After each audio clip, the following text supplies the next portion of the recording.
To order and note members present and people in the gallery and people on Zoom. We will start with the land acknowledgement by acknowledging that we are gathering on land that has been inhabited by Indigenous peoples since time immemorial. We would like to recognize that we are in the Robinson Superior Treaty Territory, and the land on which we are gathered today is the traditional territory of the Anishinaabe. Specifically, we acknowledge the neighboring community of Mishpekauton First Nation, for whom we have great respect. We also recognize the contributions of all Indigenous peoples, including the Métis, in shaping and strengthening the community and province of Ontario. Moving on to item 2, approval of the agenda. Moved by Councillor Opato, seconded by Councillor Cannon, resolved that the agenda for the public meeting scheduled for Tuesday, April 15th, 2025 be approved as presented. All in favor? Item 3, declaration of pecuniary interest. None. Seeing none, we will move on to item number 4. There is nothing on item number 4. We'll move on to new business. Item 5. We have a zoning bylaw and official plan public meeting. This is a public meeting, the Planning Act for a zoning bylaw and official plan amendment. The purpose of the proposed official plan and zoning amendment is to designate lots 218-220, Plan M-27, located at 75 Broadway Avenue, from general commercial, C1, to apartment residential, RA42, to permit the construction of a residential building containing a maximum 17 dwelling units on the property. If approved, the effect of the amendments would be to permit the building located on site to accommodate up to 17 apartment units with the following site-specific special zoning regulations: front yard setback 0.0 meters, exterior yard setback 0.0 meters, rear yard setback 3.6 meters, 11.75 feet, minimum dwelling unit area 49.2 meters, 530 square feet, parking spaces 24 or 14.4 spaces per dwelling unit, parking spaces size 2.7 by 5.5 meters, 9 by 18 feet, maximum lot coverage 60%. It is noted that to appeal any decision of this council to the Ontario Local Planning Appeal Tribunal, the applicant must have outlined comments or concerns at this public meeting or have submitted comments and concerns to council in writing. Would the clerk please confirm that proper notice of the zoning bylaw amendment has been issued and that if any written comments received? Notice of this public meeting was mailed to property owners within a 120-meter radius of the subject land and to all persons and public bodies as prescribed under the Ontario Planning Act Regulation 54506. One piece of correspondence was received via email from Mr. James Stewart. Okay, I will now ask the applicant or their representative if they wish to speak to their application. Mr. John Stankovic or his architect Osama like to say a few words about this application? Good evening to everybody over there. My name is John Stankovic and I am part owners, 50% owners in this project. My business partner is not available to be tonight with us, but my architect is here on a meeting. I just want to say like a couple of words, like just about this building.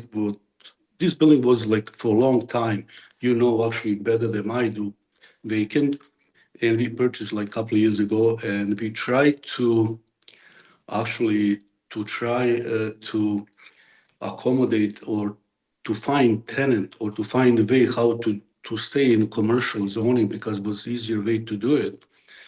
But seemed like in last 15 years or whatever was building abandoned, like if we didn't have we tried to talk to a couple of different people and just never work out.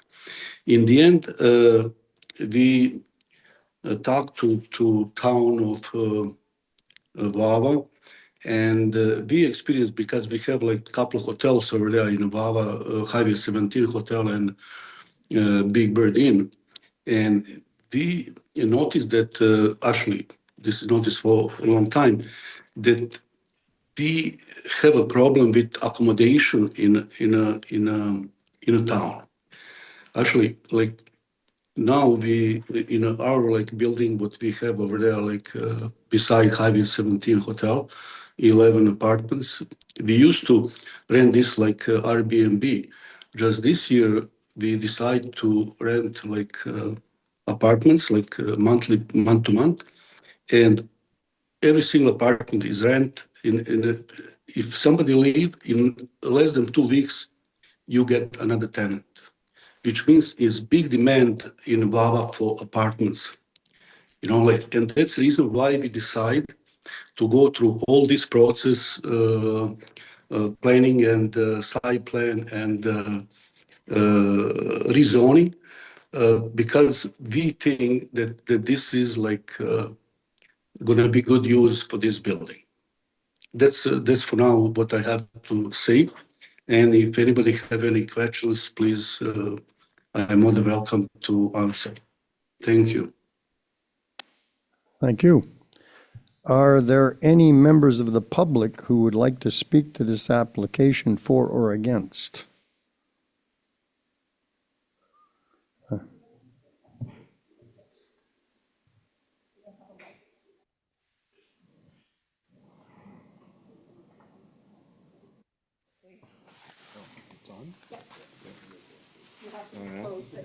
It's like a rock singer. Oh my God. Okay. Okay, so how's that? Better? So I submitted a concern, I guess we'll call it, about Wawa's, more about its urban planning. And we've lost a considerable amount of commercial space in our downtown core. The Northern Store would be an addition to that. So in my submission, I highlight a number of those buildings and what's happened to them. And some of them have been lost to rezoning as well. That don't seem to be working out favorably. I did wonder if there was an assessment done in the town to see if there was necessity for this type of building in its location. So I'm not sure if that's been done. When I look at the possible uses for such a building with small apartments, I come up with people like singles, tiny home enthusiasts, students, retirees, or vacation rentals. I'm not sure that we need any of that, but then I've also heard through the grapevine that this will be used primarily for contractors. So it'll be a quick turnover, people in and out. Which raises a number of other concerns, parking being one of them. I live right next door to the property. It has to fit 24 parking spaces on there, I think would be quite the stretch. When we look at it, plus these parking lots our parking spaces are very small. A pickup truck would not fit in there. And if it's going to be used for contractors, they don't come in smart cars, they come in big pickup trucks with trailers and lots of equipment. There's a couple of these properties that are next door to us across the street, and I'll reference them specifically, the Columbia building, as well as the, I guess, formerly known as the Red Canoe building. The Red Canoe building has been converted to, I believe, 5 apartment units, which are not well used, not well rented. The Columbia building has, I believe, 6 units in its upstairs portion. At present, there are 3 tenants in that building, sorry. So there are a number of apartments that are available in this exact area that aren't being utilized. If we go a little bit further, I believe there's a building on 3rd Ave that is 8 units that's up for sale currently, and from what I understand, it's vacant as well, so not too far away. To go back to the parking being not suitable, is that here in Wawa we get a lot of snow, so we need places to put that snow. Parking lot is no exception to that. When I looked around this winter at various parking lots, they require about a third of the parking lot for snow storage, unless it's going to be trucked away. The proposal for the parking lot as well for this site brings the parking lots right up to the edge of all the sidewalks, which means there is zero space for snow. It's my understanding that the storage building, I guess we can refer to it as a storage building, but it's an old gas station building, not the Northern Store, the one adjacent to it, is not going to be removed. So that removes some space as well. I was also wondering if there was any location for an energy source. When the store was in operation, it was fueled by propane. There was a very large propane tank on the property adjacent to the Northern Store that would take up a considerable footprint of the parking area. So I was just wondering if there was any consideration to what type of fuel source was going to be used for this new building, because it would be considerable at 17 units. I was also wondering if there were any plans for if the parking lot was going to be equipped with electrification as we move forward and we look to the future. I think it's important that we plan for electricity for the cars that may be parked there.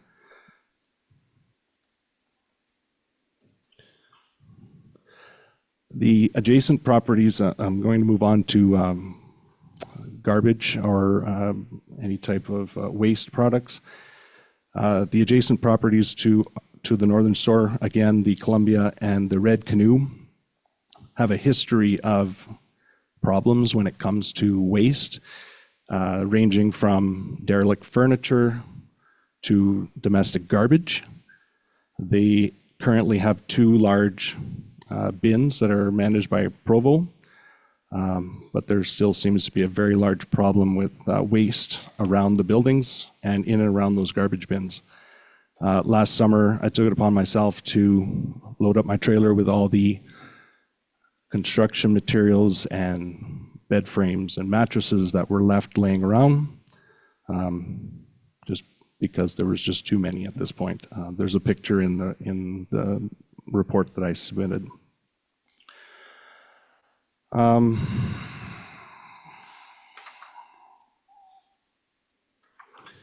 So all of these concerns make the local residents feel that this could end up by reducing property values, if not managed properly, if not planned properly. And there's a number of questions that we have here. Some of them have been already mentioned, so I don't know if that is shared, how this gets shared with the group. I can go through them if you'd like. Yeah, okay. Okay, so my very first question was earlier, has a survey or study ever been identified for the need of this type of accommodation? That's been asked once.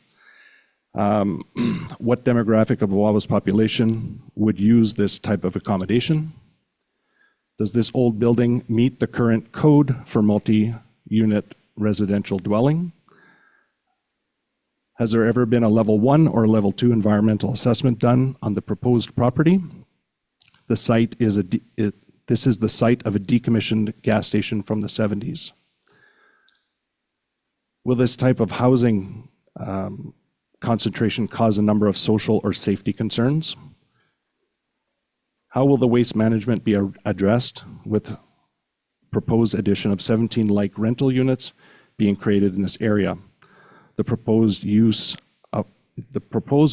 100% of vacant land for the required parking, which does not meet the minimum requirements. Where will the snow be stored? I'm just asking the question again. I've already spoken to it. Again, the proposed uses is 100% vacant land for the required parking, which does not meet minimum requirements. How does the proposed use and design address safety concerns highlighted in this report? Will every parking space have access to electricity for electrification? And again, there's a question here, the last one, how will the building be heated, or what energy source will it have, propane, oil, or electricity, or other? And that's all I have, if that wasn't enough. I think, Mr. Stankovic, would you like to answer some of his questions? Absolutely, yes. I just gonna go like by statements what we just heard, right? You know, like this mean you're talking about, you're concerned about this building is gonna be like residential, who is gonna be tenants over there, right? First of all, you can't really know who's gonna be your tenants, right? You know, like, and you want to compare this building that's gonna be new construct, basically, to neighborhood, like, actually, I think you're talking about building across the street from us. And I don't know who managed this building, right? That's what probably your concern should be, right? You know, like, and that's actually what we try to do over there in Vava. This means buildings what is abandoned. I don't know how you think your property value is better with abandoned building for like 15, 20 years than with building what is going to be brand new built, practically. I don't understand that, right? This means like, if you concern another thing like snow removal, how are you going to electrify it, or probably we're going to do with electricity. We're going to heat whole building. If not, we're going to do this like then with propane. But you don't need any more this big, huge propane tanks, what you're talking about. We have property, probably you're aware of that, Big Bird Inn, which is now a short stay by Best Western. And I don't know if you remember how this building was looking before we bought this building. And if you think this building is better for value of your house 10 years ago than now, then I don't know how you understand that and what is logic about that, right? Snow removal, if you look this year, this means we all have a problem with snow removal. This means we all have to move this snow from the parking. If we have to, we're gonna do it because we don't have another choice, right? This means like everything what needs to be done by code, Ontario code of building, we don't have any choice than do it, right? And we are willing to do that. And this definitely doesn't gonna be what you saying month-to-month rent. We have over 100 rooms in hotels. We don't need another hotel. We want to have a monthly rental. If you would like to have your property value to increase, this means you want to bring like more people what is going to be over there and live in Vava for like all year round. And you can't do that because you don't have a space for them to put them. If I don't know if I never been in these buildings, what you're talking about. Just I don't think those people want to rent those kind of units. And that's the reason why we want to build like modern and nice units. If you don't know what we are talking about, we have a building what we renovate on Highway 17 Hotel on Pinewood 42. And you more than welcome to check how those apartments look like. Right, you know, and I'm sure that your property value is gonna increase in value after we do that, not decrease, right? Not just yours, whole neighborhood. For example, if you buy this building, whoever owns across the street, what you mentioned, with 4 or 5 units and renovate that, that's going to be probably way how you should do and increase your value of your property, what you already have, right? That's how I'm looking in that, right? You know, like about what you said, rules and regulation, we're going to follow Ontario Building Code because we can do different anyway, right? You know, we have to do that. And I'm sure that this is going to be good for you, definitely for you, because you're first neighbor, and for all community. That's my opinion, right? I don't know about another people. Thank you. Okay, if I, can I? Okay. So I've actually always thought that the Northern Store could become something else again. I did mention at the beginning that I was worried about Wawa's planning, our urban planning, and a place that includes commercial space. I think we're all following what's happening with the news and the HBC. Well, this building was actually, I believe, probably built by the HBC and was later on turned into the Northern Store, which was a subsidiary of the HBC. So it's kind of an interesting building in that way. There's a movement, or there's a business model out there that's proving to work very, very well in smaller communities, and it's more of a local market. And Sault Ste. Marie actually has one. I don't know if anyone here has been to it. It's called Sault Market, and it's a place where, much like our Goose Nest does right now, but has a house or a home for lots of small little businesses. They can rent spaces to various sizes, depending on their need. And it kind of looks like a little bit like a mini mall in the way that you could have an anchor store in there, say like a coffee shop, a brand name. I really feel that this building could be utilized in another way other than residential. And that's kind of why I'd like to see if there was a survey done, if there's actually need for that. I think when people come to Wawa looking for a place to stay, are they looking to buy homes, or are they looking for very small apartments? Like I said, there's a number of small apartments I believe that are available. Whether they're nice or not, I don't know. I'm sure there are some that have fallen in disrepair.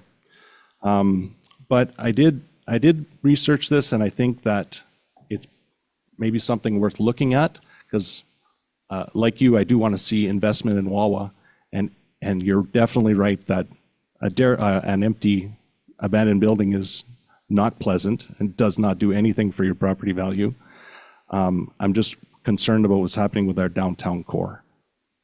So if there was if I can just say something about that too, right? This is like something what not just the town of Wawa dealing with, the downtown of Wawa. This was dealing every single downtown in Ontario, and actually not just Canada, America, North America, because commercial space is like, I'm sure that you and or your family, your wife, probably using Amazon order, right? Online orders. Like this is like now, like over 60% people, but they're using that, right? And going just up, not down. This means except grocery stores, what we need, even grocery store is going to be eventually warehouses. Doesn't going to exist. That's how I see it anyway. Probably it's going to take another few years, 20, 30 years. Just, I don't think it's going to be. This means like commercial space, same like office space, what you know after Corona, is not in demand anymore because people work with from houses. Like today, I'm not in Canada. I'm on a meeting, right? This meeting. I understand what you said. Like I would like to, because for us, it's going to be much easier if we can what you said now, like this, if somebody want to do this like a little mall or whatever, just we are not in this business to run the mall or run the 5 stores, right? We want a complete building and we want to rent it out. That's what we is business of real estate is, right? We tried to find the tenants, right? Just we wasn't able to do that. But not just we didn't. This didn't happen in 20 years, right? This means they're telling us then that needs for commercial space is not there, right? You know, it's coming, it's going to be less and less, right? You know, ideal is going to be to have everything like how it used to be. I believe this was very nice, right? Just now, you don't need to, right? You know, you go to Amazon and you buy what you want, right? You know, like, and that's what is now a problem with commercial space, and that's the reason why we decide to spend much more money than originally, just because we can do different way, except to leave building as is and then wait another 10, 15 years and maybe something's going to happen, right? Sorry about that. Just what I would say, like commercial space and office space is not in demand anymore. That's bottom line. Sorry about that. Thank you. Thanks, guys. Okay, no, And I'd just like to say one more thing. no, No? that's, No? I'm going to ask my counselors if they have any questions. The mayor, are you out there? Any questions? I am out here. Thank you Okay. very much, Councillor Hoffman. I did want to thank Mr. Stewart, James, for the very thorough report that you put together. I applaud you speaking on behalf of your neighborhood, and I wanted to just bring up a few points for yourself and those in your neighborhood before we move on, and I'll do it quickly in light of the time. But we've done a considerable amount of work on a few different studies. First, the Wawa Housing Action Plan, which we were extremely aggressive. And we put a lot of time and effort, and I give our staff a lot of kudos. But our housing target is 62 units. So these 17 proposed units in this building will go a long way in helping us meet that target. The housing action plan was a requirement of the province, and while it wasn't required to set a specific housing target, a number, but we did follow the housing formula that was proposed by the City of Sault Ste. Marie in order for us to be taken seriously and for us to really help achieve and help us get funding by the province to support additional housing units. So we really are working hard to get additional housing, and we are thankful to investors and developers like Mr. John. Yes, thank you. Additionally, we are really working hard on our downtown improvement plan, and so we are bringing additional reinvestment to the downtown core. Certainly the old Lobes or the old IGA property, the old Berdusco property, or just some other downtown commercial property space, to name a few. But it's my recommendation, with the support of council, that we refer your report to staff to help answer your questions and those other questions. It is a recommendation in the report from staff that this property will be subject to a site plan agreement. So a lot of the things that you've mentioned, garbage or waste facilities, lighting, snow removal, those are things that will be that this property will be certainly regulated under our planning and our official plan process. So when the property does get to that stage, assuming that it is recommended for rezoning and official plan amendment, it will be subject to a site plan agreement that covers those types of issues that you mentioned. And I'm seeing some nodding heads here. Councillor Hoffman, are you in agreement with the comments that I made, or did I miss something? No, I'm just nodding. I'm just wondering if, shall we continue on, because later on in the meeting, there's approval to go ahead with the Mr. Stankovic's getting the property or whatever. Or do we want to hold off on that till we have our report from staff?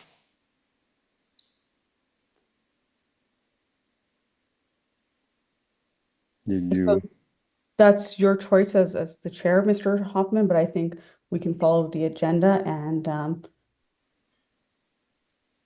we can go ahead. I No, because noticed. I agree with going along because the building is empty now. And I think what he's planning on doing is probably the best thing for that building. So the recommendation in the report is that it's recommended that the rezoning and official plan amendments for the property be approved with the site-specific yard and parking requirements be included and set out on the development site. So if there's no objections from other councillors, then I'll look to Maury or Manuela that we will proceed with those with the recommendations on staff reports. I just wanted to give Maury the opportunity because I think because we had people present here, we just skipped to public comments and the report wasn't reviewed. So I wanted to give Maury the opportunity to speak if she had something she would like to add. Thank you, Manuela, and thank you, Mayor and Council. Council does have my report, and as the Mayor stated, I'm very thankful for the comments from James. James, and to our audience, I am a professional planner with a planning background. I can assure you that a lot of time and effort and cooperation with both Mr. Stankovic and his architect. This has been a work in progress for a very long time. They've been very cooperative. In terms of parking, our zoning bylaw is out of date. Therefore, it does cause a lot of zoning requests to come to council to look for variations. But our parking requirements at the 1.4 is more than you would find in other communities. So we do feel from a planning perspective, parking is not going to be a concern. There will be some modifications to the parking lot, which include the removal of the municipal flower area, but also we will close the access off Broadway to the parking lot to increase the area for parking.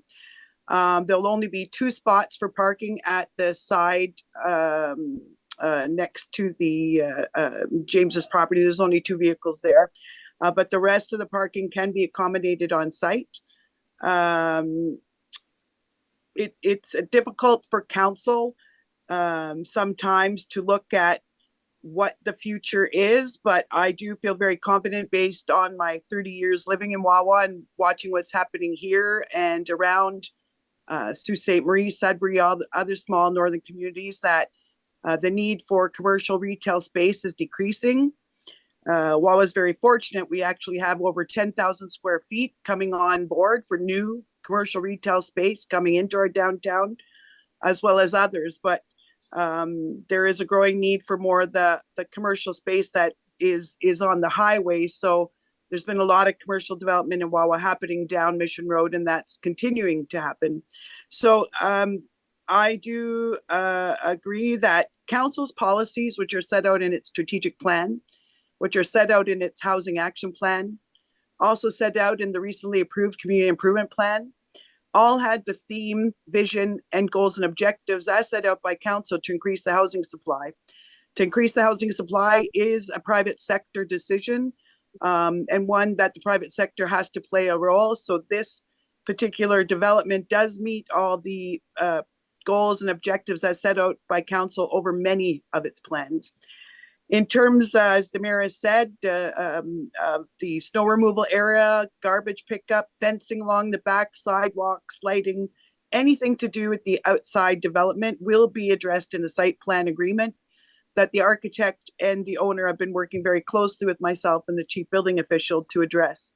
We've worked very hard to make sure that there is snow removal area, but impress upon the owner, as all owners in the community, if you can't accommodate the snow, then you have to, make arrangement with private sector to remove the snow by truck, which many large apartment buildings have to do in the community. So I sum up to say that from a planning perspective, we believe that we've worked with the owner and will continue to work with the owner to address the concerns as mentioned by James. But as Deputy Mayor Hoffman asked, I would finalize by saying, I think the decision for council is twofold. One, do they wish to have a further written planning report brought to council to specifically respond to some of James's concern at a future council meeting, and then look at passing the zoning bylaw and official plan amendment after? Or do they feel that the report given by staff and comments made tonight are sufficient to warrant that the bylaws be considered by council on tonight's regular meeting? So Mayor, Deputy Mayor, that's the decision to you and council. You can certainly refer it to staff and remove the bylaws from the regular meeting tonight, refer them to a later date, or if council agrees, they can still be voted on tonight. Thank you. Thank you. Councillor Pato, what do you think? I don't have any objections. No? So you're good to go with the way it is? Councillor Cannon? I don't have any objection either of going forward. And it's unanimous. I'm sorry, Councillor Hoffman, I did not hear Councillor Opato's comments, nor did I participate in the conversation. Are you all in favor of progressing with the way it's set up for tonight? What did Councillor Opato say? Yes, I'm for it. So far, we're all in favor of moving forward. Thank you very much. So any person that wrote a submission will be notified by council about our decision. And right now, this meeting is now over. Thank you for your attendance. The time is 7:08 p.m. Moved by Councillor Pato, resolved that this meeting close at 7:08 p.m. All in favor?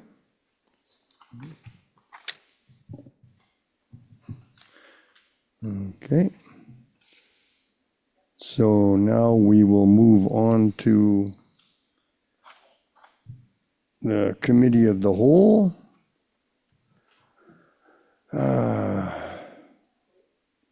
Good evening, everyone. I now call the meeting to order at 7:09 p.m. Everyone is present. And approval of agenda, I need a mover and a seconder. Councillor Pato, Councillor Cannon. All in favor? Okay. Item number 4. We have a number of delegations. We have a presentation this evening from Mr. Gordon Draper for Community Living Algoma, looking for support for a proclamation. Thank you for joining us this evening. Whenever you're ready, Mr. Draper, the floor is yours.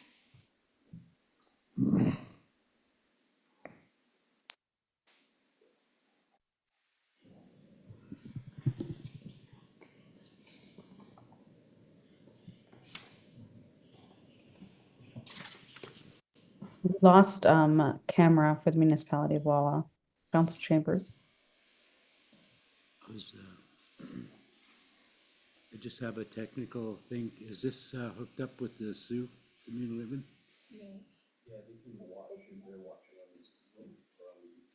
Okay, that's all I need to know. Okay. How is this? A little bit lower. Oh. Okay.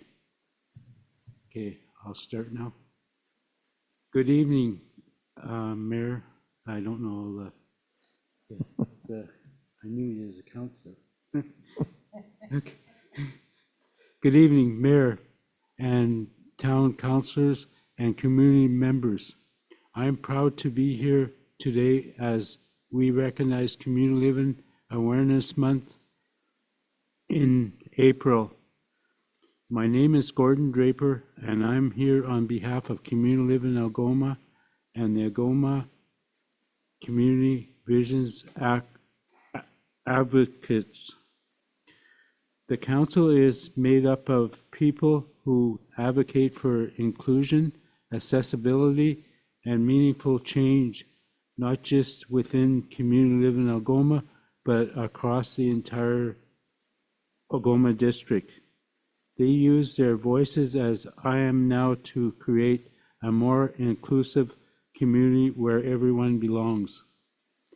Community Living Algoma has been dedicated to this mission for 70 years, supporting over 586 children and adults with intellectual disabilities.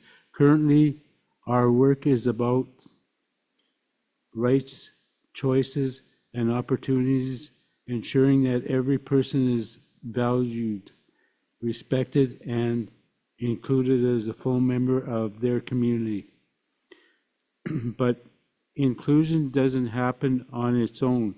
It takes all of us, and every person, business, and organization has a role to play in making our communities and welcoming,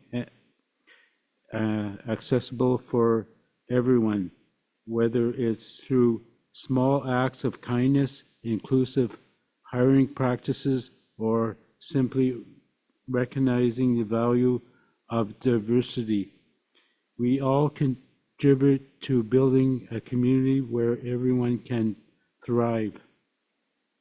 In a world that is constantly changing, thank you for continuously standing with us in recognizing Community Living Awareness Month and for your ongoing support in building a more inclusive Algoma. Thank you for the presentation, Mr. Draper. We appreciate your time that you took for us this evening. Now, are there any questions from council? I don't have any questions.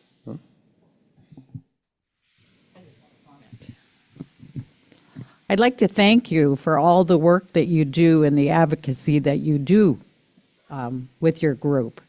I've seen you on TV a couple of times raising the flags in Sault Ste. Marie and everything.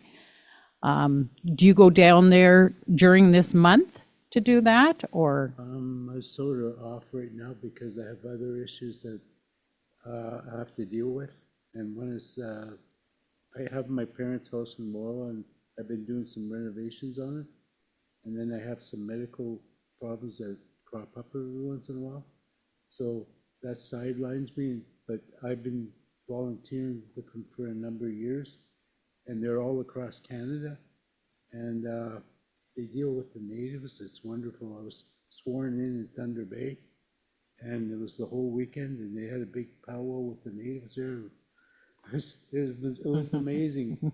I still think about it, you know, and there's wonderful people that I work with and support. The head guy, John Policcio, if I said his last name right, and the other people I work with, there's women and stuff, and they're all great. Like, you know, I've never got upset or anything. I just keep on doing what they're doing and whatever we have to do. And we have our meetings, and there's something like you guys, we have to vote on things and same procedures basically. to get our stuff through. And I've never didn't want to volunteer. Like, it's always something I like doing with them. And I wish we had more people to help us in Wawa, because there's only a few of us, and sometimes it makes it hard, but try to do what I can, because they asked me and I said, yeah, I'll do it. Your worship? Thank you very much, Councillor Hoffman. Mr. Draper, I just wanted to thank you for coming out tonight. You do very important volunteer work, and I firmly believe that volunteers are the heart of our community. So thank you very much. We always appreciate you coming out. You're doing a great job. Keep up the great work. Thank you very much. John Policio, the head person in the suit, says the same things, very same words.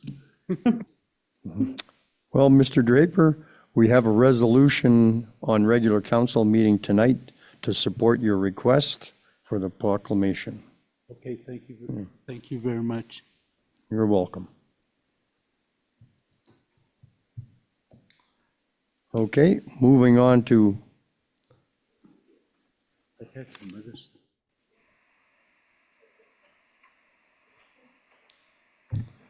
good night.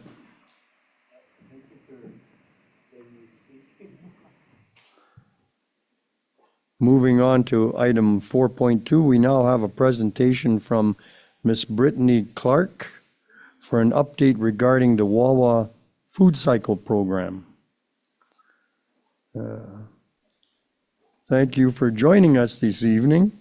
Whenever you're ready, Miss Clark, the floor is yours. Thank you. Good evening, Mayor, members of council. Thank you so much for having me join your meeting tonight. My name is Brittany Clark. I am the Municipal Program Manager here at Food Cycle Science, and I'm here to provide you with the results of your Food Cycler program. I'm just going to share a presentation with you. So let me get that up.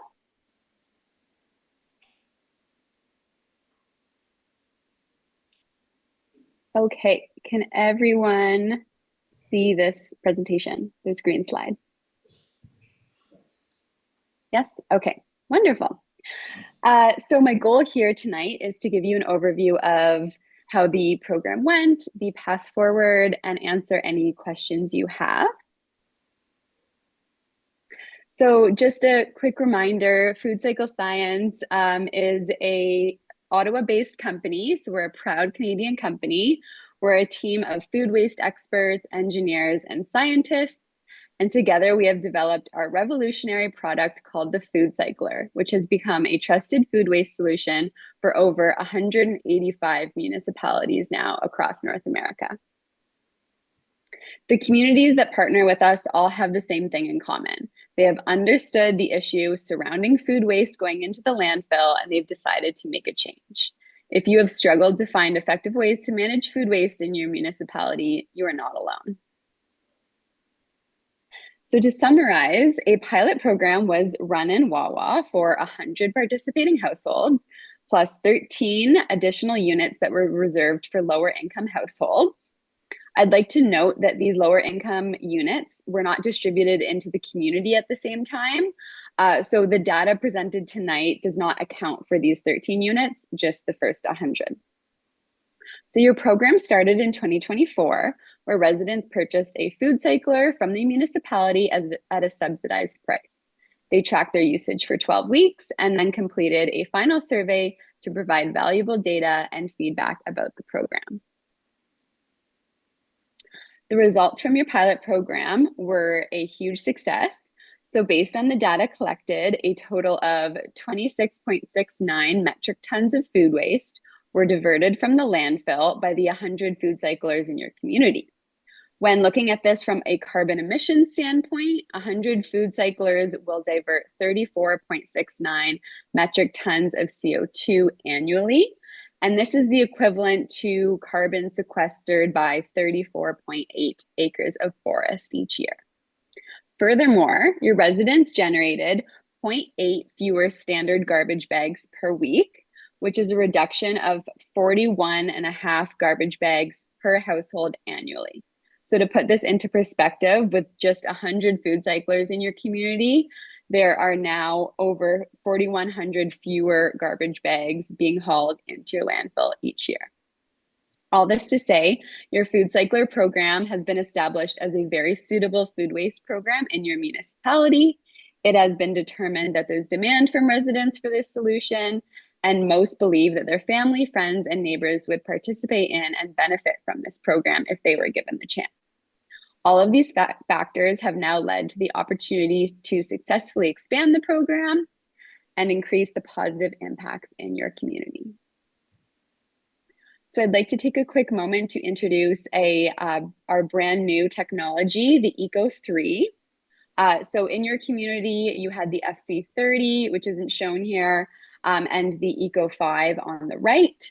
So the Eco3 model is the one on the left. This is our brand new model. It was designed with the same powerful grinding capacity as the Eco5, but with a smaller overall size and more affordable pricing.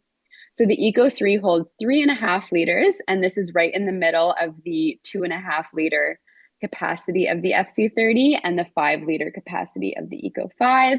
And we truly feel this is the best size for the widest range of households. Here at Food Cycle Science, we're also committed to continually advancing our research. We have partnered with industry leaders to develop tools such as the Foodalizer Gardening Guide for residents, which is brand new, and we've provided your staff with a copy. The life cycle analysis and carbon footprint of the food cycler, and our GHG emissions reduction calculator, which can all be used to provide our municipal partners with facts that they need to make informed decisions about the future of their waste. So now what? Well, our country has a food waste problem, and we have a solution. I'd like for you to all consider the costs that you budget for waste handling each year, your annual collection costs, operation of your landfill. By diverting just a portion of these costs, you can build a framework for sustainable food waste that empowers residents to manage their waste at the source. So when we began this pilot program in Wawa, this was something very new for the community. And not just in terms of technology, but it was a new opportunity to offer residents a solution for their food waste. As we all saw in the results of the pilot, there were many positive impacts for your residents and for your community, both economically and environmentally. To continue with this positive momentum, we would propose increasing the program scope to 15 to 20% of households in 2025. So this would translate to the addition between 100 and 150 food cyclers, and it does not need to be done in a single order. Working together with staff, we would establish a schedule to deploy these units into homes of residents at a pace that works for you. And as this is becoming a core waste service in the municipality, we'd be increasing the standard 1-year warranty of food cyclers to a 5-year warranty, and we would include the units from the pilot phase. And when we look at the subsidy and financial aspects of the program, your pilot consisted of a $100 unit subsidy from the municipality. This is the standard subsidy for a pilot, and it allows the municipality to test the program at a low cost. In the pilot, residents contributed either $200 or $300 out of pocket, depending on which food cycler model they selected. This was a great structure to get early adopters on board, but one thing we know from experience is that this cost-sharing model only works for a pilot stage. Once you begin to expand the program to more households, the municipal subsidy needs to increase to eliminate that upfront residential cost. So think of it similar to traditional waste services and contracts. Residents would be paying for these services through taxes and not an upfront out-of-pocket cost. So we would recommend fully or mostly funding the cost of the units moving forward. And this can also be done through a multi-year payment plan that can fit into your budgetary needs. So our expanded programs come with a range of services and options. This leads me to highlight the city of Nelson. They were the first municipality to implement food cyclers as their widespread organic solution. In 2021, Nelson ran a 150 household pilot program. The results and feedback were so positive that their council and staff decided to expand this into a full community-wide organic service with a multi-year phased approach. Together with staff, we built a detailed plan and roadmap to work towards putting a food cycler in as many homes as possible And when we fast forward to today, we have deployed a total of 2,300 food cyclers into their homes through multiple phases and deployments and have reached 50% of their households. I have some examples here on screen for you from the City of Nelson. They have 2 drop-off bins for this food cycler byproduct at central locations in their community for residents who can't use the byproduct at home. They also have a filter refill station in their local grocery store, shown on the right, for residents to pick up their filter changes at no additional cost to them. And while this may not be necessary just yet in the next phase of your program, we want you to be informed on some of the pieces that will make this program as successful as possible in the long run. These are just 2 examples of what infrastructure can look like, and maybe in your community, the drop-off bin is at a local farm or community garden. Our team is here to help determine the most effective options for you.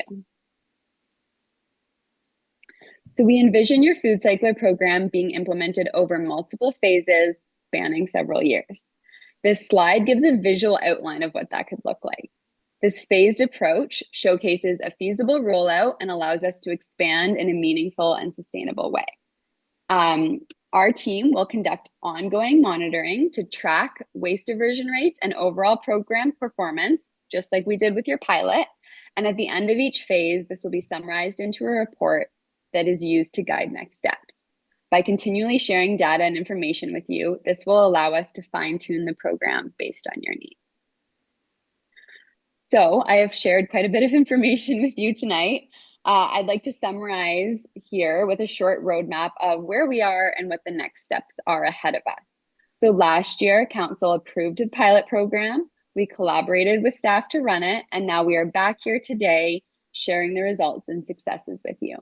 We provided a vision of how we can expand your pilot program into a community-wide organics program through a phased approach, beginning with an additional 100 to 150 food cyclers, and similarly to most other waste programs at no upfront cost to your residents.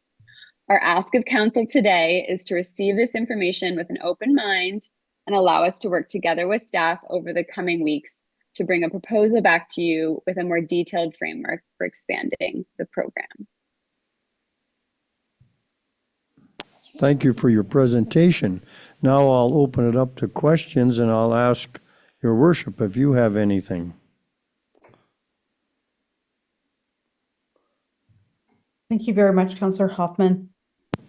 Brittany, great presentation. I have a food cycler at home, and my only regret was that I didn't get a bigger one. Oh, that's wonderful to hear. So I certainly support the recommendation that you made this evening. It would be great if we can certainly get food cyclers into everyone's home that wants one. I'm a huge supporter of the program, and I can certainly attest that we have reduced the number of garbage bags that have went out to our curb on every week. And so I think it's a great program. Thank you. Thank you. Thank you, Mayor. That's fantastic feedback. Councillor Cannon? I unfortunately don't have one yet. I've heard a lot about them, how they work and everything. You're saying that the next step forward, we would get, be responsible, and the town then would be responsible again for just like the pilot program, but more money invested in it? Yeah, so the idea would be that if you were to run a second pilot program in the exact same way that you did before, you run into the issue of people in this economy that are able to or willing to put $200 to $300 down up front. So we've run these programs before in municipalities where they've done a second, a third, etc. And eventually they all reach a point where you kind of run out of people willing to pay for that. So the idea is that we transition this into a waste service the same way you would do garbage collection. It's a budget line item that council determines, and it's funded through taxes, and that there's no upfront cost to those people. And we would do this, as I mentioned, in a phased approach. So it's not all the food cyclers all at once. we would determine an appropriate amount and start slowly integrating it into your community, making it available for all of those that want one in order to divert their organics away from a landfill. Okay, I think I would wait until we had the staff report on costs, actual costs and everything to the municipality before I ever made up my mind whether to go forward or not. Absolutely. Yeah, we will absolutely provide much more detailed information. This was more a general overview of how your program went and our request to work with staff to bring you a more detailed staff report. Councillor Rapato? I'm waiting for the report. And I just want to say, I have one of those machines and I love it. I had a little breakdown where, well, I think I put too much wet stuff in there and it all got glued to the inside of the machine. So we had to chisel it out. And then somebody from staff here said, you can put boiling hot water inside the pot and let it sit. And that did the trick. So now my machine is back up and running again. So thank you very much. And I like the idea about having the pellets on site, because that's the thing right now. I need pellets for the smell, because now I'm getting an odor in the house when I'm cooking. So Yeah, thank you yeah. very much. So, Thank you. so I guess we're done. You can go and have a good night now. Okay, So- thank you. Good evening. Yeah. We'll move on to item number 5, adoption of minutes. And I need a mover and a seconder. Councillor Pato, Councillor Cannon. Okay. All in favor?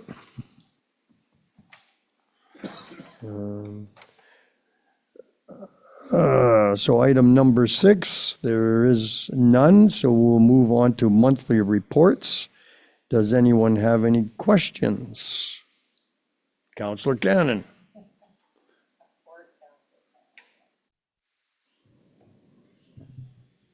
I won't ask Christy or Kevin, seeing how they're not available to answer. I'll ask that after, so I'll move on to Manuela. Manuela, you have in your key indicators employees, you have part-time permanent, and you have 6. What does part-time permanent mean?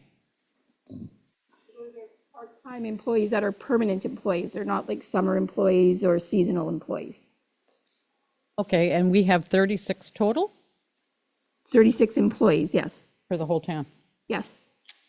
Not very much, eh? Okay, and Oh, here's- I'm not done yet, sorry. Alex, in your capital projects about this electrical transformer that we're still waiting for, whose responsibility in the first place was it to get the transformer? Was it the town or the contractors? Was the town. So it wasn't ordered at the same time when we started all this last year? No, it wasn't. Was there a reason it wasn't ordered? We weren't sure what the voltage of the sign was. So my responsibility, 100%.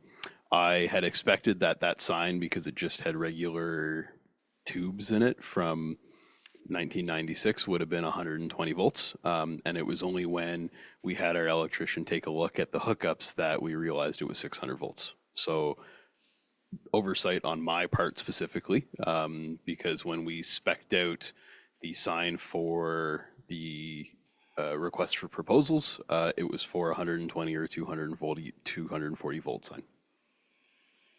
Okay, so any idea when?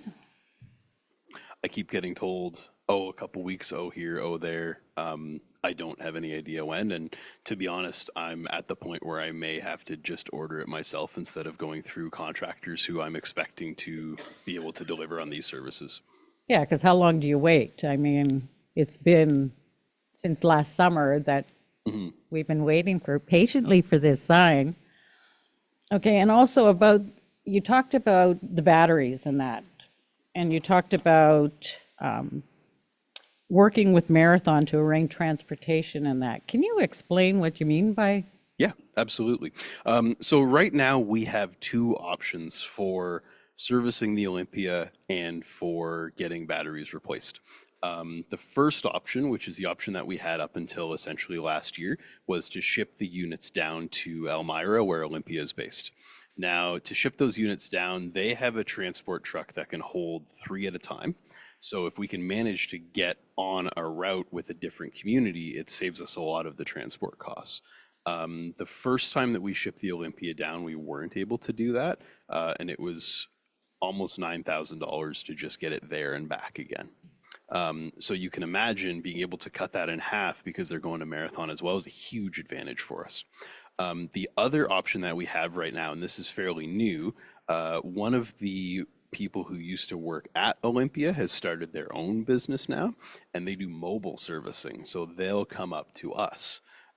So on the one hand, you pay for somebody to come up, but on the other hand, you're not paying to ship the unit down. And same thing there. Whatever Marathon does, as long as we can work together with them, then we can hop on that circuit, whether it's having a mobile person come up and service both communities or having Olympia actually ship the units down to Elmira and bring them back up again. So basically what myself and the guy who runs it in Marathon, his name is Mark Paris, we've gotten quotes from each of those places and we're comparing notes to see what's going to be the cheapest for both of our communities. Okay. Well, that explains it a lot more than just. Yes, of course. Whatever Marathon's doing, we'll, yeah. Yes. Okay, thanks. And Dan, just one question for you. You say the jet pump is scheduled for May. Does that mean you have it in? Sorry, can you repeat that? The jet pump for the airport? Yes. It says it's scheduled for May. Does that mean you have it finally? It is, it's been a long wait and the contractor says it'll be here by May. Yes. Okay, thanks. Councilor Pato? Yeah, Alex, I'd like to go back to that sign. Like you're saying, we've been waiting for this transformer for all these months.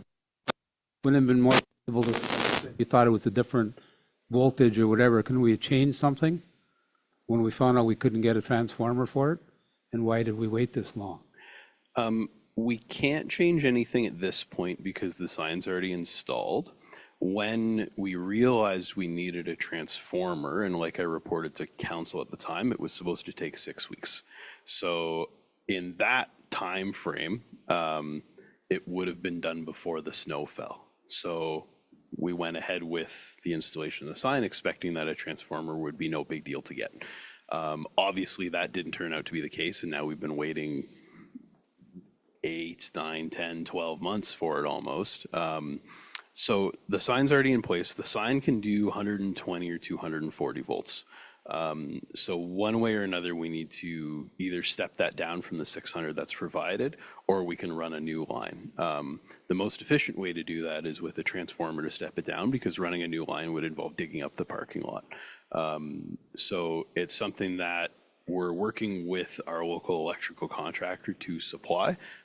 He is working with a supplier that we typically have no issues getting a variety of other things that we need on a regular basis from out of Sault Ste. Marie, to try and keep it as local as possible. But unfortunately, we haven't been successful. And I mean, fundamentally, it's my responsibility. I'm not trying to get out of it. So we're working on a solution for that, but I don't have a specific date of when I can get things up and running. So other municipalities didn't have this issue with this sign? Like that we're just an oddball case, so we need the transformer, or why is it so hard to get it? I'm not sure why that sign was originally 600 volts, because there was just light tubes and, well, I mean, you remember doing it, right? You put all the letters up and just lights behind it. So I don't know why the sign was 600 volts. To get a step down transformer from 600 to 120 for that application is, I'll be honest, a little bit odd. But that's the situation we're in. So I don't know if other municipalities are dealing with those issues, because I suspect most places would have an outdoor sign that's 120 or 240 volts. But more people should be making the transformer. Like there should be more than one source for it, shouldn't there be? Or there probably is. There's one particular contractor that we've got agreements with and that we use on a regular basis, who committed to supplying us that transformer. They have worked with a couple different places out of the Sioux, but I haven't gone myself to source the transformer directly. Typically, we do this through an electrician. Okay. So I just think we waited way, way too long, and we should do something about it. Thanks. Your worship? No, thank you. I don't have any questions at this time, Councillor. Okay. So the battery for the Olympia, is this, so how big is this battery? It's essentially the entire bottom of the machine minus the hot water tank.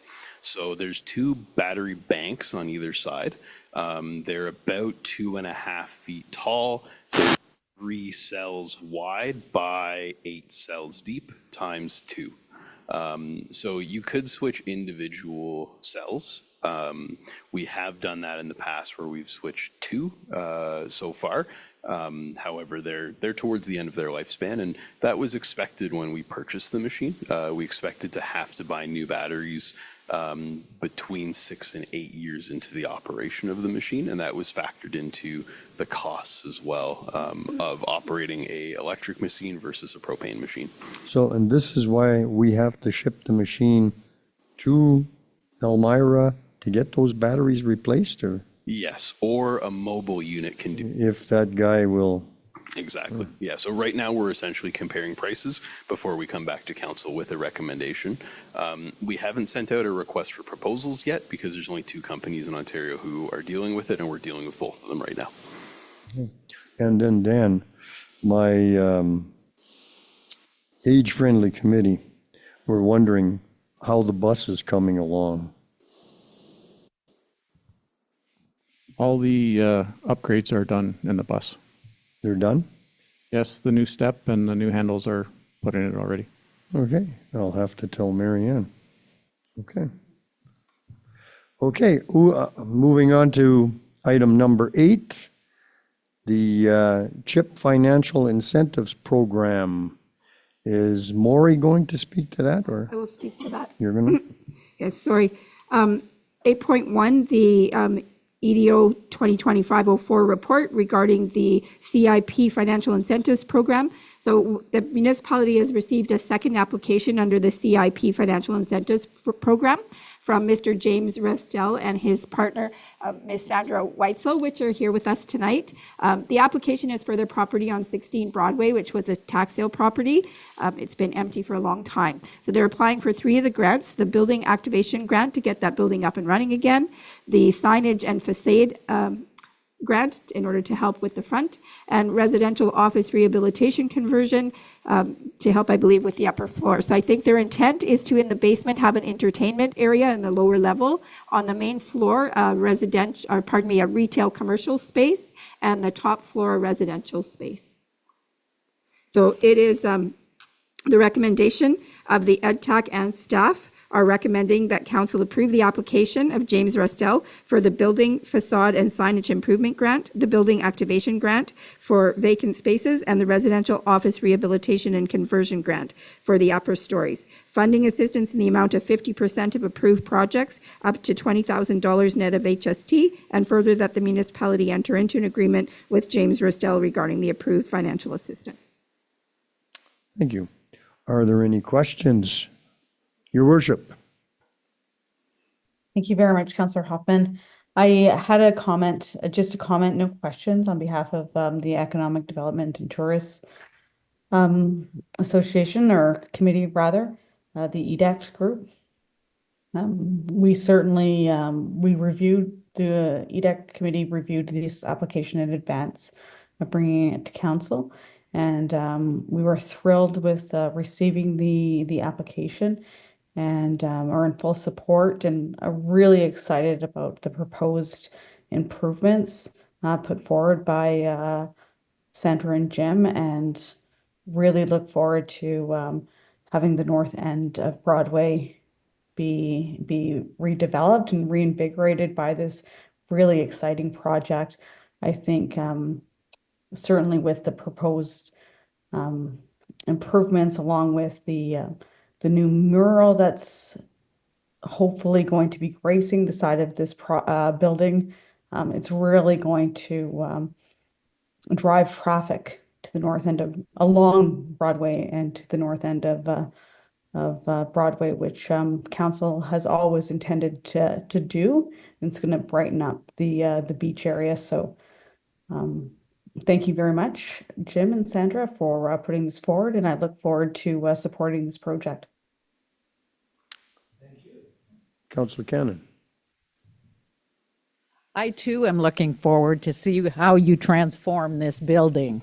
And I have no problem with the recommendation moving forward. Councillor Pato. Yeah, I agree. Let it go forward. And I like your idea.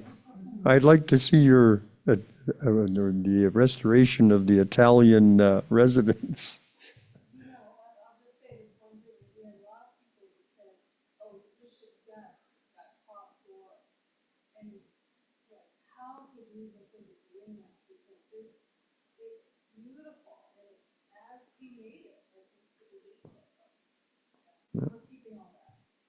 Well, I think you have all of our,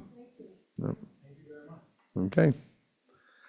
Next item, 8.2, the non-resident use of landfill. Dan?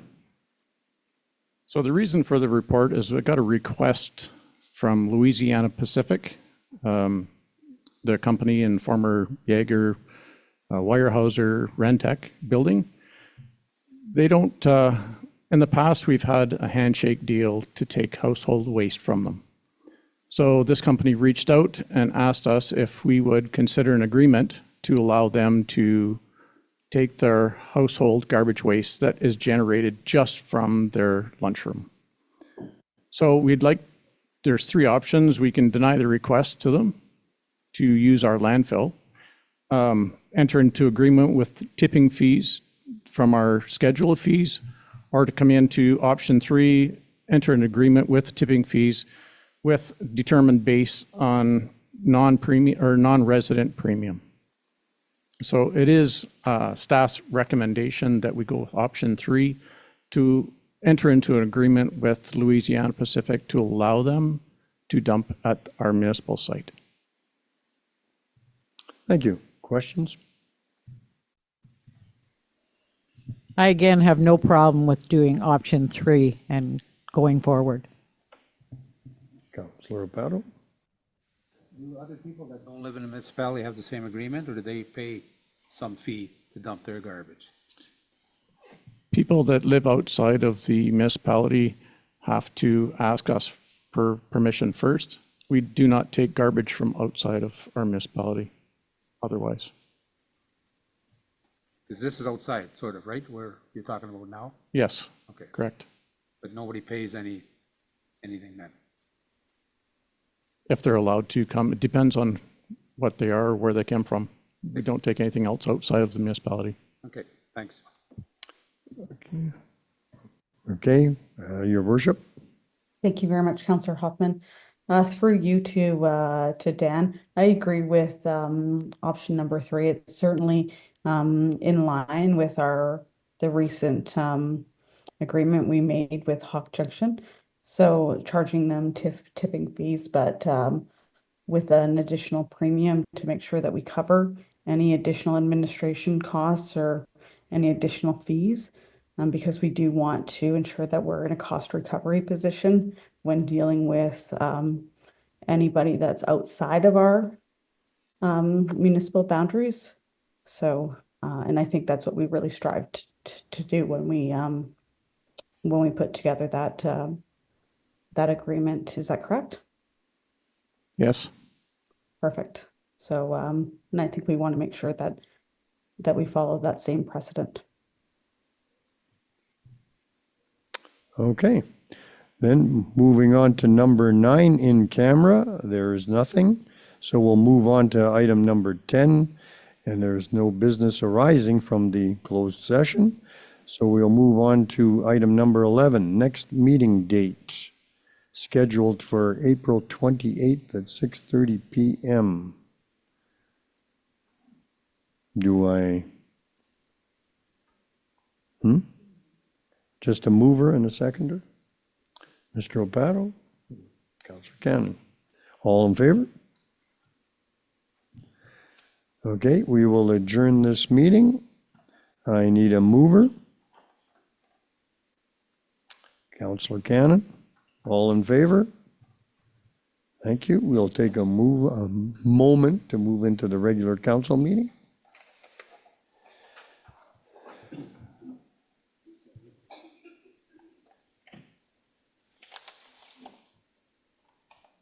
It says April 28th.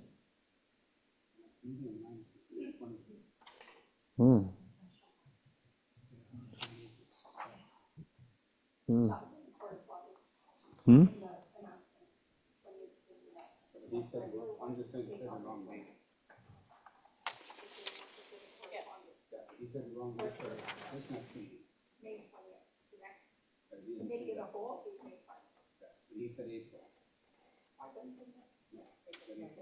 It's a special meeting.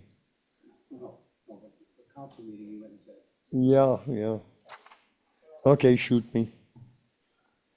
No, okay, so what am I looking for now? Oh, God.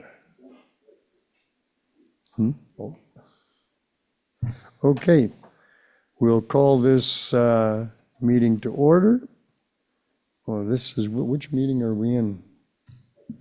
Regular council, okay.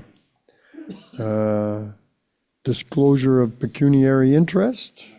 Seeing none, we'll move on to item number 3, approval of agenda. Moved by Councillor Cannon, seconded by Councillor Rapato, resolved that the agenda for the regular meeting of council scheduled for Tuesday, April 15th, 2025 be approved as presented. All in favor? Item number 4, there are no delegations or presentations. Item number 5, announcements and giving of notice. Any announcements? Your worship? Thank you very much. I just wanted to make note that April 23rd, which is next Wednesday, is Administrative Professionals Day. And we have many, many very talented administrative professionals that are working in the municipality of Wawa. So I just wanted to give a preemptive shout out to everybody who works very hard to make the wheels turn in the municipal office. So if we don't get a chance to congratulate you on that day, I just wanted to make a note of that. So Manuela, Alex, please pass that along to your teams. Thank you very much for all the work that you do. Okay, so what happens now?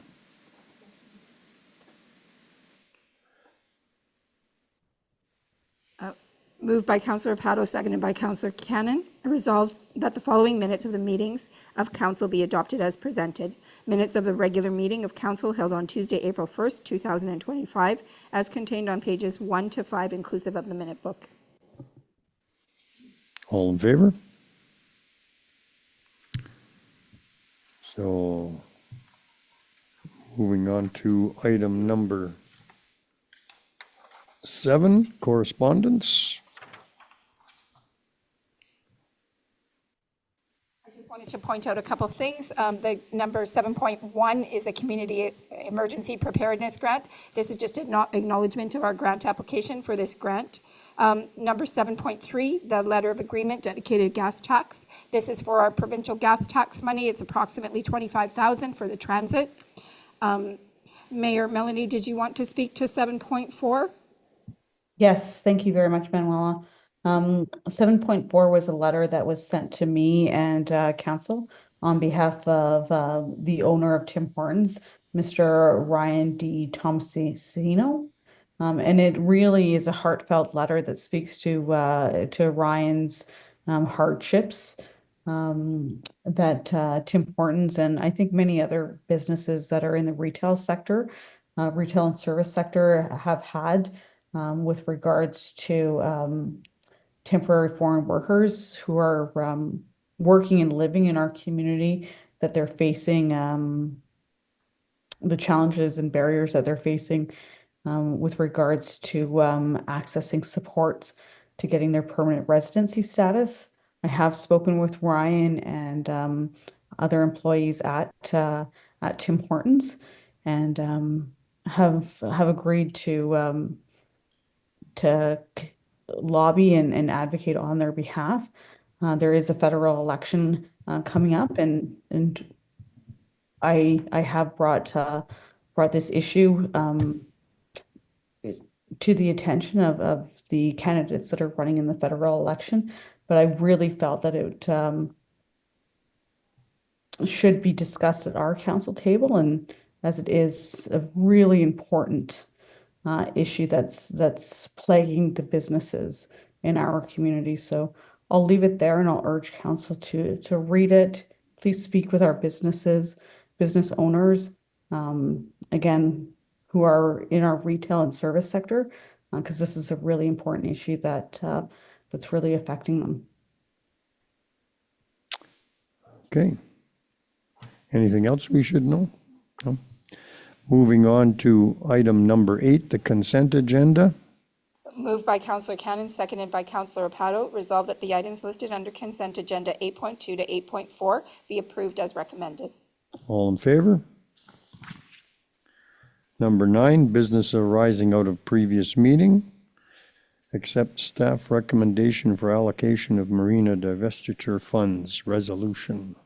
Moved by Councillor Cannon, seconded by Councillor Opato, whereas the bill of sale was entered into between His Majesty the King in right of Canada and the municipality of Wawa, dated January 25th, 2025, and whereas a grant agreement was entered into between His Majesty the King in right of Canada, as represented by the Minister of Fisheries and Oceans, and the Corporation of the Municipality of Wawa, dated March 21st, 2024, and whereas the conveyance of lands under reference to the First Nations of Mishpachatan Cultural Association by transfer received in the Land Registry Office on March 19th, 2025, and whereas the Corporation of the Municipality of Wawa has received a check from the Government of Canada in the amount of $500,000, and whereas the Municipal Council deems it desirable that the Corporation of the Municipality of Wawa recover the costs related to the completion of the marina divestiture, now therefore be it resolved that the marina divestiture funds received from the federal government, DFO,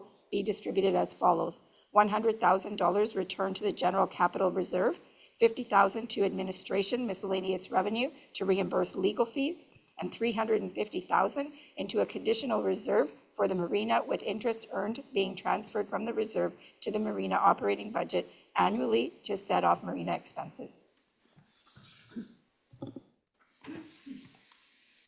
Questions? All in favor?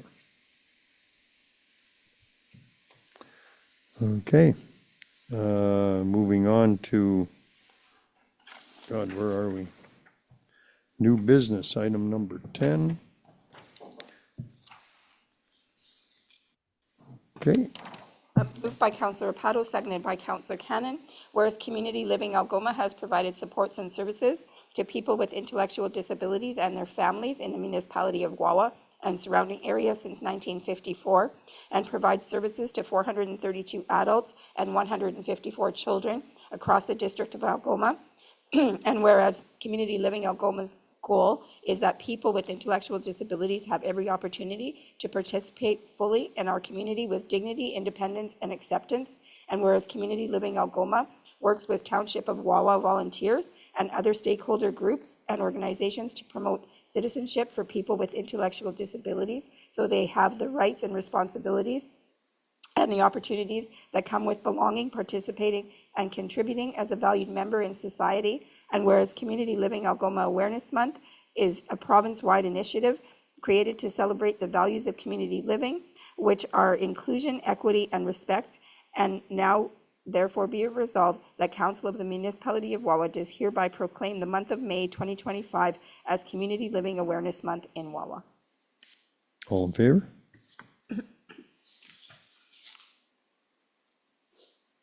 Okay, item 2, receive and endorse Wawa Drinking Water Operational Plan, moved by Councillor Opato, seconded by Councillor Cannon, whereas the Wawa Drinking Water Operational Plan, March 2025, supports the overall goal of the municipality of Wawa to provide safe drinking water, and whereas the Water and Sewer Division of the Infrastructure Department is responsible for developing, implementing, maintaining, and continually continually improving its quality management system and has committed to do so in a manner that ensures compliance and applicable legislation. And through the endorsement of this operational plan, Council of the Municipality of Wawa also commits to supporting any reasonable request of the Infrastructure Department to facilitate this goal. And whereas the Director of Infrastructure Services and the Corporation of the Municipality of Wawa endorses this operational plan, now therefore be it resolved that Mayor and Council of the Municipality of Wawa endorse the Wawa Drinking Water Operational Plan dated March 2025 and authorize the CAO and Mayor to sign the plan, acknowledging the need for the support of the provision of sufficient resources to maintain and continually improve the plan and water quality management system of the Municipality of Wawa. All in favor? Item 10.3. Moved by Councillor Cannon, seconded by Councillor Rapato, resolved that the Council of the Corporation of the Municipality of Wawa does hereby approve the annual review of the Workplace Harassment and Discrimination Prevention Policy, HR-002, and the Workplace Violence and Domestic Violence Policy, HR-022, and makes no changes to the existing policies. All in favor? Item 10.4. Moved by Councillor Rapato, seconded by Councillor Cannon, resolved that the Council of the Corporation of the Municipality of Wawa does hereby approve the travel of Mayor Melanie Pilon for her attendance at the Teeny Tiny Summit in Manitouwadge, Ontario on Tuesday, April 29th, 2025. All in favor? Moving on to item number 11, notice of motion. There are none. So we'll move on to item number 12, bylaws. First, second, and third readings, resolution. Moved by Councillor Cannon, seconded by Councillor Rapato, resolved that the following bylaws be introduced and read a first, second, and third time and finally passed, and that Mayor and Clerk do sign and seal the same, any rule of this Council to the contrary notwithstanding. Bylaw number 3787-25, to confirm the proceedings of Council at its meeting held on the 15th day of April 2025. Bylaw number 3788-25, to authorize the Corporation of the Municipality of Wawa to enter into an agreement with His Majesty the King in right of Ontario, represented by the Minister of Transportation, regarding funding under the Dedicated Gas Tax Funds for Public Transportation Program 2024 to 2025 guidelines and requirements. Bylaw number 3789-25, to authorize the purchase and sale of land described as PIN 31169-1876, lot parcel 1258, section Mishpocotton, part location EQ 120 McMurray, part 1, 1R 698 on Mission Road in the Municipality of Wawa to Infrastructure Ontario. Bylaw number 3790-25, to authorize the Corporation of the Municipality of Wawa to enter into an agreement with James Robert Ristel to participate in downtown Wawa Community Improvement Plan Financial Incentive Program to make improvements to his property at 16 Broadway Avenue. Bylaw number 3791-25, to amend Municipality of Wawa bylaw number 2471-11 to permit the construction of a fence located across front and side lot line measuring 4 feet in height at 71 2nd Avenue in the Municipality of Wawa. Bylaw number 3792-25, to adopt amendment number 02-2025 to the official plan of the Municipality of Wawa and designate 75 Broadway Avenue, lots 218 to 220, Plan M27 as apartment residential RA.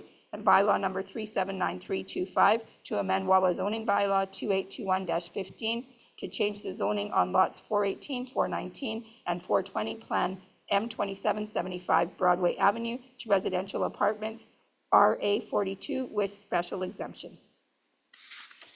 All in favor? Moving on to item number 13, closed session. There is none.